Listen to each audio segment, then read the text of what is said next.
कानपुर में आज से ठीक 1 साल पहले एक घटना हुई थी किसान बाबू सिंह आत्महत्या प्रकरण। इसमें एक किसान थे बाबू सिंह और उनका जो शव है, वो रेल की पटरी पे मिला था और उस समय एफआईआर दर्ज हुई थी। ये दावा किया गया था कि बाबू सिंह ने आत्महत्या कर ली है क्योंकि उनकी करोड़ों की ज़मीन पर सिर्फ़ कुछ लाख रुपए में लोगों ने कब्ज़ा कर लिया है और इसमें मुख्य आरोपी थे बीजेपी के नेता आशु दिवाकर। अब ठीक 1 साल बाद ये पूरा मामला जो है वो पुलिस के पास चला, उसके बाद कोर्ट पे पहुँचा, लेकिन अब ठीक 1 साल बाद इस पूरे मामले में एक नया मोड़ ले लिया है। वो क्या नया मोड़ है, इस पे बात करने के लिए हमारे साथ खुद मौजूद हैं मुख्य आरोपी आशु दिवाकर, उन्हीं से बात कर लेते हैं।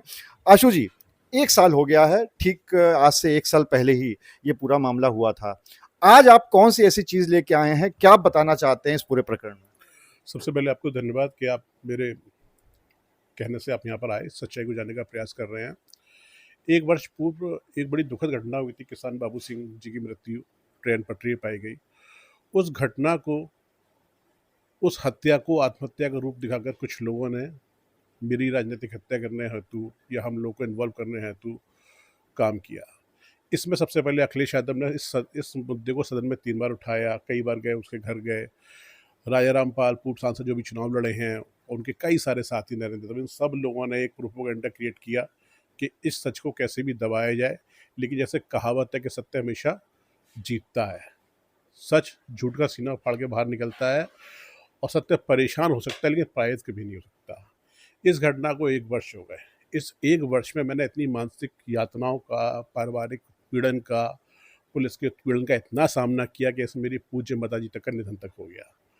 सच्चाइयाँ सामने आना शुरू हो गई हैं। रहस्योद्घाटन करना था, इस घटना की सच्चाई मुझे आपको बतानी थी। चूँकि अब जनपद कानपुर में ईमानदार पुलिस अधिकारी आए हैं, कमिश्नर साहब, मैं उनसे मिला। कल मेरी मुलाकात एडिशनल कमिश्नर साहब से भी, उनसे भी मेरी भेंट हुई। अब मुझे लगता है सच्चाई सामने निकलेगी और जो इस घटना के कातिल हैं, जिन्होंने बाबू सिंह की हत्या की है, वो निश्चित रूप से गिरफ्तार करके जेल भेजे जाएंगे। और ऐसे राजनेता जो अपराधियों का संरक्षण करते हैं, अखिलेश यादव, आजकल वो मंगेश यादव नाम के डकैत की पैरवी करने में लगे हुए हैं जाति के आधार पर। इससे पहले उन्होंने नरेंद्र यादव की रक्षा की, राजा रामपाल की रक्षा की। आपको ध्यान होगा, मैंने आप ही के चैनल पे आज से 1/12/23 में कहा था कि राजा रामपाल ही इस घटना का मुख्य इन्वॉल्वमेंट है, नरेंद्र यादव हैं। मैंने आपको पेपर्स भी दिए थे और चुनौती भी अखिलेश यादव को दी थी कि इन पेपरों की जांच करा लें, कोर्ट के एविडेंस पेपर हैं। उसके बावजूद भी अखिलेश यादव ने राजा रामपाल को टिकट दी, चुनाव लड़ाया, चुनाव वो हारे। और आज मैं इस सच को आप सबके सामने बताना चाहता हूँ। मैं शुरू करूँ? आपने ये कहा कि आप ये आरोप लगा रहे हैं कि ये हत्या है, आत्महत्या नहीं है। लेकिन कि जब किसान बाबू सिंह का मामला हुआ था तो एक बाकायदा सुसाइड नोट मिला था और उसमें ये लिखा हुआ था, आपका नाम भी उसमें शामिल था। तो फिर आप इसको कैसे कह रहे हैं? जब ये सुसाइड नोट बरामद हुआ तो मेरे परिवार के कहने पर जो बहुत उत्पीड़न हुआ, मुझ पर 1 लाख का इनाम रख दिया गया, 82-83 कार्रवाइयाँ होने लगी, मेरी माताजी का निधन हो गया। उसके 50 घटना के 50 दिन के बाद उस सुसाइड नोट को, उस तथाकथित सुसाइड नोट को एफएसएल जांच में भेजा गया। एफएसएल की रिपोर्ट मुझे कोर्ट से प्राप्त हो चुकी है। ये इस रिपोर्ट में स्पष्ट किया गया है कि ये सुसाइड नोट कूट रचित है, फोर्स्ड है और इस पे 2 लोगों ने अलग अलग साइन किए हैं। ये हमारे कैमरे पे आप दिखाएंगे? सबसे पहले आप सुसाइड नोट देखें। सुसाइड नोट के बाद ये इसके साथ इस एफएसएल रिपोर्ट है। एफएसएल रिपोर्ट में विवरण कॉलम 3 और कॉलम 4। कॉलम 3 ये कहता है कि जो साइन किए गए हैं ये बाबू सिंह के हस्ताक्षर नहीं है, और नीचे 2 साइन बाबू सिंह के जो नकली बनाए गए हैं, दोनों आपस में भिन्न हैं, मतलब 2 अलग अलग व्यक्तियों ने किए हैं। और इसमें जो पैटर्न है वो कई सारे पैटर्न हैं, तो ये फोर्स्ड हो गया इसका मतलब। और जैसा कि एफआईआर में स्पष्ट लिखा है, जिन्होंने बिटान की पत्नी ने एफआईआर लिखा है, इन्होंने लिखा है इसमें कि मेरे पति ने, आप देखें इसमें, उसमें उन्होंने लिखा कि मेरे पति ने जो सुसाइड नोट लिखा है, और ये सुसाइड नोट बिटान और उनकी पुत्रियों के द्वारा ही बरामद कराया गया है। ये सुसाइड नोट बाबू सिंह जी के शरीर से नहीं प्राप्त हुआ है। पंचनामा की रिपोर्ट देखें, उसमें लिखा है स्पष्ट है कि जामा तलाशी में कुछ भी बरामद नहीं हुआ। तो कैसे सुसाइड नोट किसने बरामद कराया, किसने लिखा, 2 राइटिंग सुसाइड नोट में, तो ये परिवार भी निश्चित रूप से सत्या में शामिल है। आप इसमें बड़े आरोप लगा रहे हैं और हालाँकि आप फोरेंसिक रिपोर्ट भी दिखा रहे हैं, लेकिन रेलवे की भी एक रिपोर्ट इसमें आई थी, उस समय हम लोग जी, ने देखी थी, जी। उसमें क्या था? एफएसएल रिपोर्ट के संबंध में एक बात आपसे और कहना चाहूँगा। विवेचक महोदय को यह रिपोर्ट 3/1/24 को प्राप्त हो चुकी थी, 3 जनवरी 24 को, और ये रिपोर्ट कोर्ट में अब सबमिट की गई है 5 से 10 दिन पूर्व। क्या कारण था कि एफआईआर होने का reason, main reason suicide note, सारी घटनाओं का कारण सुसाइड नोट, इसकी विवेचना नहीं की, इसकी सत्यता परीक्षण नहीं किया, और आ भी गया तो इसको विवेचना में शामिल नहीं किया गया। ये कौन सी साजिश है? क्या विवेचक मैनिपुलेटेड नहीं थे? क्या वो बायस नहीं थे? क्या वो भूमाफियाओं से नहीं मिले थे? ये प्रमाणित होता है। क्यों 8-9 महीने के बाद इसको कोर्ट में जज साहब के कहने से इसको शामिल किया गया?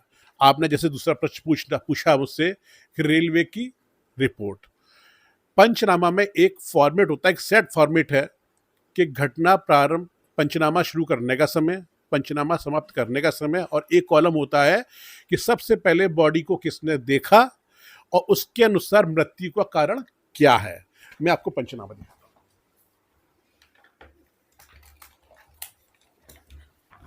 ये पंचनामा की सर्टिफाइड कॉपी है, जिसमें आप देखें पहली रिपोर्ट में स्पष्ट लिखा है कि सबसे पहले जिसने शव को देखा है उसके अनुसार मृत्यु कारण क्या है। इस कॉलम को खाली छोड़ दिया गया।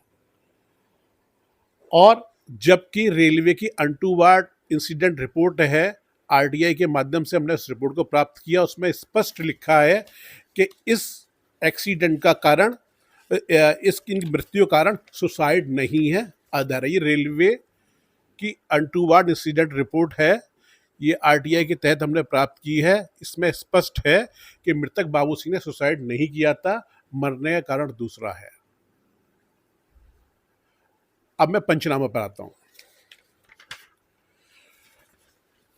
पंचनामा में देखिए, जांच प्रारंभ करने का समय 6:15, जांच समाप्त करने का समय 7:30।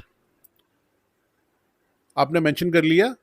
और अंदर इसके जो विस्तृत विवरण है, 7:36 पर सूचना मिलती है कि ये घटना हो गई है। 7:36 पर सूचना मिलती है और 7:30 पर ये पंचनामा की जांच पूर्ण कर चुके थे। ये कितना बड़ा ब्लेंडर है, ये कितनी बड़ा कंट्राडिक्शन है, ये कितनी बड़ी साजिश है। तो इसका मतलब आप तो फिर इस हिसाब से जो पूरी जांच है उसी पे सवाल खड़े कर रहे हैं, जो एफआईआर है उस पे भी सवाल खड़े कर रहे हैं। मैंने डे वन से ही कहना शुरू किया था, इस मामले की सीबीआई जांच होनी चाहिए, एसआईटी जांच होनी चाहिए, पॉलीग्राफिक टेस्ट, नार्को टेस्ट सारे कराइए, सब चीज़ें मालूम हो जाएंगी। किस प्रकार से, जिनका मैं लगातार नाम लेता हुआ आ रहा हूँ, राजा राम पाल, नरेंद्र यादव और दीपक यादव, उनके बेटे, उनका परिवार, उन्होंने उसकी हत्या की है और सीधा सीधा संरक्षण कर रहे हैं अखिलेश यादव। उनको बचाने के लिए उन्होंने पूरी कोई लोकतंत्र की मर्यादा को तार तार करते हुए, अपने नेता प्रतिपक्ष होने का लाभ उठाते हुए, उन्होंने मेरे बारे में उल्टा सीधा लिखा। मेरी उनकी इनेमिटी, पॉलिटिकल इनेमिटी है शुरू से। राजनीति में लोग चुनाव लड़ते हैं लेकिन एक दूसरे के दुश्मन तो नहीं हो जाते हैं। और बाबू सिंह भी तो यादव ही था, वो गरीब यादव था, उसकी हमने मदद करी, उसको उसकी जमीन दिलाई और इस प्रकार से उसकी हत्या करके। और आगे मैं आपको फैक्ट्स दिखाऊंगा, जिन लोगों ने उसको मारा और मारने के बाद ही मगरमच्छ के आंसू बहाने के लिए पहुंच गए। ये हम लोग बहुत सिनेमा में देखते थे कि विलन ऐसा होता है, मैंने तो सच में देख लिया।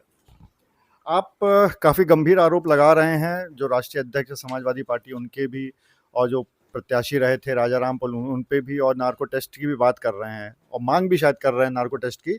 तो क्या आप खुद का भी नार्को टेस्ट कराने को तैयार हैं?